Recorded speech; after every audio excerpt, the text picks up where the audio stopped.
നമസ്കാരം. പണ്ട് ഈ പൊതുപ്രവർത്തന രംഗത്ത് നിൽക്കുന്ന സമയത്ത് ഒരമ്മ ഇങ്ങനെ ലോകകാര്യം പറയുന്ന കൂട്ടത്തിൽ പറഞ്ഞു, എന്തിനാണ് നീതി ദേവത കണ്ണ് കെട്ടിയിരിക്കണം എന്നറിയാവോ കോടതിയിൽ? അപ്പം ഞാൻ പറഞ്ഞു, നിയമത്തിന് കണ്ണില്ല, തെളിവുകൾ വന്നാൽ ശിക്ഷിക്കപ്പെടും, അതുകൊണ്ടായിരിക്കും കണ്ണ് കെട്ടിയിരിക്കുന്നതെന്ന് പറഞ്ഞു. പക്ഷെ അമ്മ എന്നോട് പറഞ്ഞത്, അമ്മ വലിയ വിദ്യാഭ്യാസം ഒന്നുള്ള ഒരാളല്ല, അമ്മ എന്നോട് പറഞ്ഞത്, നീതി ദേവത കണ്ണ് കെട്ടിയിരിക്കുന്നത് ചില കോടതി വിധികൾ വരുമ്പോൾ നീതി ദേവതയ്ക്ക് കരച്ചിൽ വരും. ആ കരച്ചിൽ ലോകം കാണാതിരിക്കാനാണ്, അതിനു കൂടിയാണ് നീതി ദേവത കണ്ണ് കെട്ടിയിരിക്കുന്നത്. ഞാനിത് സാന്ദർഭ്യമായി പറയാൻ കാരണം, ദിലീപ് എന്ന വ്യക്തിയോട് നമുക്ക് വ്യക്തിപരമായി ഒരു എതിർപ്പുമില്ല. അദ്ദേഹത്തിൻ്റെ സിനിമകളൊക്കെ ആവേശത്തോടെ കാണുന്ന ആളാണ് ഞാൻ. അദ്ദേഹത്തിൻ്റെ പല സിനിമകളും വളരെ രസകരമായി കാണുകയും ആസ്വദിക്കുകയും പലവട്ടം കാണുകയും ചെയ്തിട്ടുള്ള വ്യക്തിയാണ്.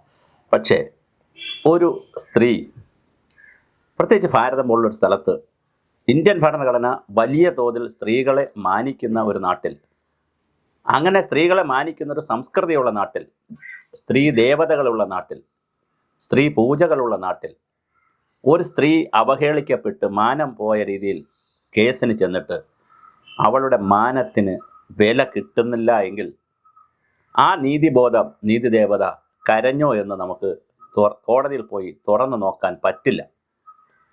നീതി ദേവത കോടതിയിൽ ഉണ്ടോ എന്ന് പോലും അറിയില്ല. അങ്ങനെ ഉണ്ടെങ്കിൽ ആ നീതി ദേവത കരഞ്ഞു കാണും. കാരണം ദിലീപ് പ്രതിയല്ല, പ്രതിയാക്കണമെന്ന് നമുക്ക് നിർബന്ധവുമില്ല. പിന്നെ ആരാണ് പ്രതി? പൾസർ സുനിയുടെയും 6 പേരുടെയും മോട്ടിവേഷൻ എന്താണ്? ആരാണ് അവരെ മോട്ടിവേറ്റ് ചെയ്തത്?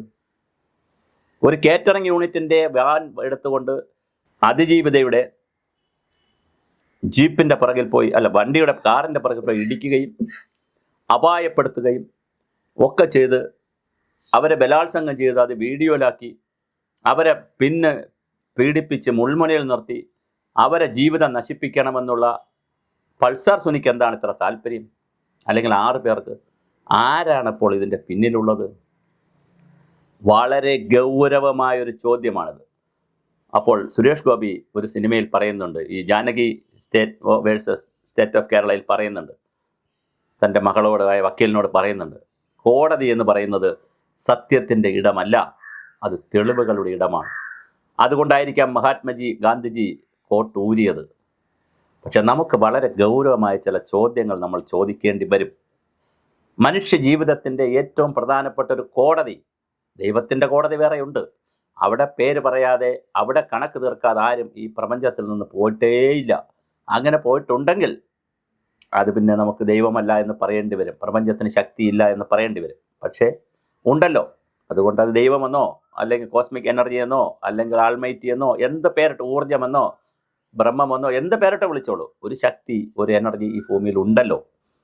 ആ എനർജി സത്യമാണെങ്കിൽ ഇതുപോലുള്ള അനീതികൾ കാണുമ്പോൾ അത് ഏത് കോടതി എന്ത് വിധിച്ചാലും അതിൻ്റെ മുകളിൽ ഒരു കോടതി ഉണ്ട്. അതുകൊണ്ടൊരു തലമുടി നാരിഴയെങ്കിലും അല്ലെങ്കിൽ ഒരു നഖത്തിൻ്റെ തുണ്ടെങ്കിലും അല്ലെങ്കിൽ ഒരു തുള്ളി രക്തമെങ്കിലും ബാക്കി വെച്ചുകൊണ്ടേ ഏത് കേസും മുന്നോട്ട് പോകാറുള്ളൂ. എത്ര അടച്ചു വച്ചാലും ഒരു നാൾ അത് പുറത്തു വരും. ഇനിയും കോടതികളുണ്ട്.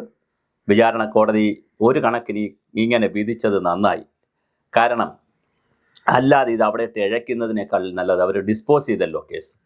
ഇനി ഹൈക്കോടതിയുണ്ട്, സുപ്രീം കോടതികളുണ്ട്, രാജ്യത്തെ കോടതികളുണ്ട്. അപ്പോഴും എൻ്റെ ഒരു സുഹൃത്ത് എന്നോട് ചോദിച്ചതുപോലെ 7 വർഷം കഴിഞ്ഞു ഇപ്പോൾ ദിലീപ്, അല്ലെങ്കിൽ ഈ കേസ് ഇങ്ങനെ പോകുന്നു, ഇനിയൊരു 10 വർഷം കൂടെ കഴിഞ്ഞിട്ടാണ് അത് തെളിയിക്കപ്പെടുത്ത് എന്തെങ്കിലും ശിക്ഷ ദിലീപിന് കിട്ടുകയാണെങ്കിൽ ഈ നഷ്ടപ്പെട്ടു പോയ 17 വർഷത്തെ അനീതിയുടെ ഈ കാലവിളംബം ആരുടെ അക്കൗണ്ടിൽ എഴുതുമെന്ന് ഇന്ത്യൻ ജുഡീഷ്യറിയാണ് പറയേണ്ടത്. നമ്മുടെ കയ്യിൽ നിന്ന് ഉത്തരമില്ല. ഭരണഘടനയിൽ മുട്ടോട് മുട്ട് ഭരണഘടനയെ മുട്ടിപ്രാർത്ഥിച്ച് അത് ഭരണഘടന എന്ന വേദപുസ്തകമാണെന്ന് പറയുന്ന ഭരണകൂടമാണ് പറയേണ്ടത്, കോടതി സംവിധാനമാണ് പറയേണ്ടത്. പൾസർ സുനി അടക്കമുള്ള ആളുകൾ ഈ കൃത്യം ചെയ്യുന്നതിന് അവർക്ക് സ്വന്തമായൊരു മോട്ടിവേഷൻ ഉണ്ടെന്ന് കോടതി പറയുന്നുണ്ടോ? വിധി വരട്ടെ, പേപ്പറുകൾ കണ്ടാലേ പറയാൻ പറ്റൂ. അല്ലെങ്കിൽ ആരാണ് മോട്ടിവേറ്റർ? അതിന് ദിലീപ് അല്ലെങ്കിൽ മറ്റാരാണ് മോട്ടിവേറ്റ് ചെയ്തത്?